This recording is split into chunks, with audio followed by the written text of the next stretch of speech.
दोस्तों हम लोग नक्शा तो बनवा लेते हैं, एलिवेशन भी बनवा लेते हैं, वास्तु भी उसमें देख लेते हैं और इतने में ही हम लोग सेटिस्फाई हो लेते हैं और आगे का काम जो है हम लोग मिस्त्री से करवाते हैं या कॉन्ट्रैक्टर से करवाते हैं। वो कितना सरिया डाल रहा है, कितनी चौड़ी फुटिंग डाल रहा है, मतलब जो कॉलम का बेस होता है वो कितना बड़ा डाल रहा है, वो सब हम उसके ऊपर ही छोड़ते हैं। हम ये समझते हैं कि ये कॉन्ट्रैक्टर सब कुछ जानता है, ये जितना सरिया लगा रहा है भाई वो सही है, हम लोग उसके हिसाब से ही बनवाएंगे। लेकिन दोस्तों हम लोग सब यहीं पे मात खा जाते हैं और हमारे घर को हम लोग कमज़ोर बना देते हैं, उसकी हम लोग लाइफ घटा देते हैं। जो लाइफ 50 साल की होनी चाहिए वो केवल 20 साल की रह जाती है, 25 साल की रह जाती है। उसके बाद में दीवारों के अंदर क्रैक्स आना चालू हो जाते हैं, ऐसी बहुत सारी बीमारियां चालू होने लग जाती है दोस्तों। तो जब भी आप लोग प्लान करवाएं अपना घर, मतलब घर का जब आप लोग नक्शा बनवाते हैं तो उसके साथ में स्ट्रक्चरल डिटेल बनाएं। स्ट्रक्चरल डिटेल मतलब क्या कि आपकी जो फुटिंग है वो कितनी चौड़ी होनी चाहिए,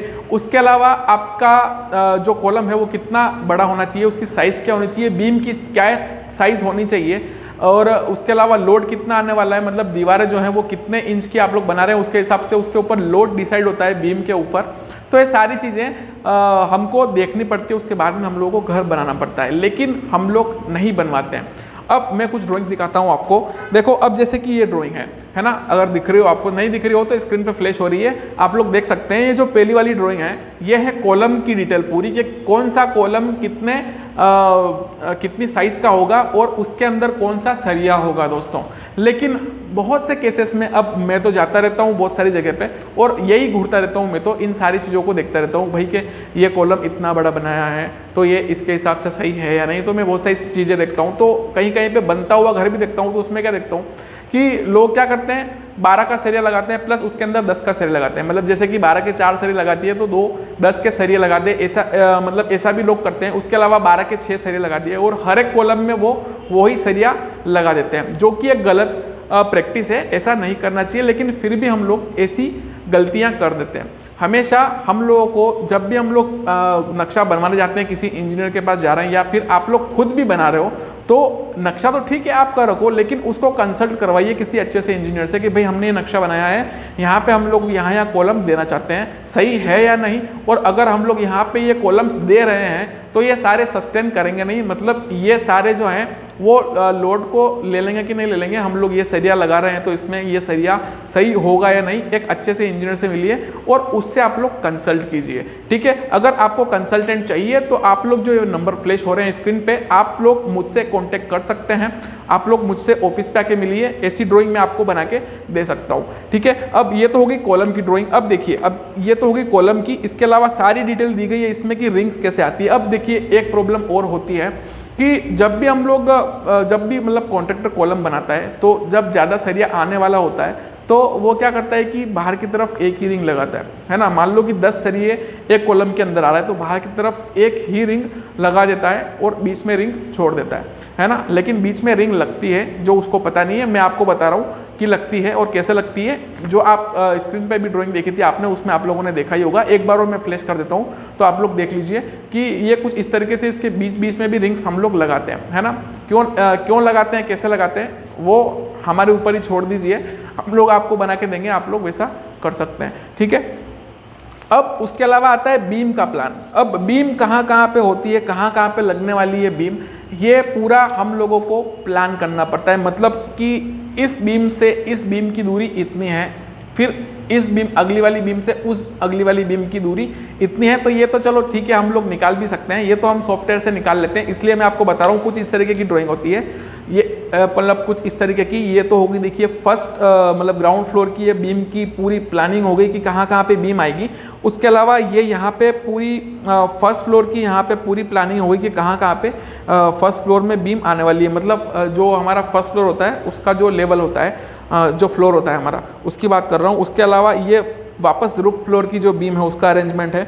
और फिर सबसे ऊपर जो मुमटी है, जो हम लोग अड्डा कहते हैं, है ना, उसकी ये बीम की प्लानिंग है। तो कुछ इस तरीके से ये पूरी मतलब प्लानिंग बन के रेडी होती है। पहले इस तरीके से प्लान करवाएंगे, तो उसके बाद में हम लोग क्या करते हैं कि फिर इसका बीम का शेड्यूल बनाते हैं कि भाई इस वाले बीम पे कितना लोड आएगा। अब देखो यहाँ पे इस वाले बीम में क्या हो गया, ये बीम ज़्यादा लंबी हो गई है ना इन बीम के मुकाबले, तो इसमें क्या है ज़्यादा लोड आएगा, इसके ऊपर जो दीवार आएगी उस पर ज़्यादा लोड आएगा। तो जब ज़्यादा लोड आता है तो क्या होता है कि इसके अंदर ज़्यादा सरिया चाहिए होता है। अब कहाँ कहाँ पे कितना कितना सरिया लगाना है, कैसे लगाना है ना, ये लोग जानते नहीं है ना, और लापरवाही से घर बना देते हैं जो फिर ज़्यादा समय तक टिकता नहीं है।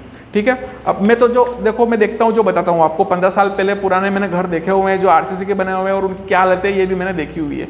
ठीक है, अब इसके बाद में ये तो देखो हो गई हमारी जो बीम की प्लान है वो देख लिया। अब ये देखो ये इस तरीके से बीम की डिटेल बनती है, मैं आपको दिखाता हूँ। ये कुछ इस तरीके से बीम की पूरी डिटेल बनती है ना, कौन सी बीम में किस तरीके का सरिया आने वाला है। जो आप पिछली बार आपने जो प्लान देखा था ना, ये वाला जो प्लान देखा था, ये इसमें कुछ नंबर्स लिखे हुए हैं ना, GRB1 GRB2, ये सारे बीम के नंबर्स लिखे हुए हैं। अब इनकी डिटेल यहाँ पे है ना, जैसे कि ये GRB1 की डिटेल है, ये GRB2 की डिटेल है।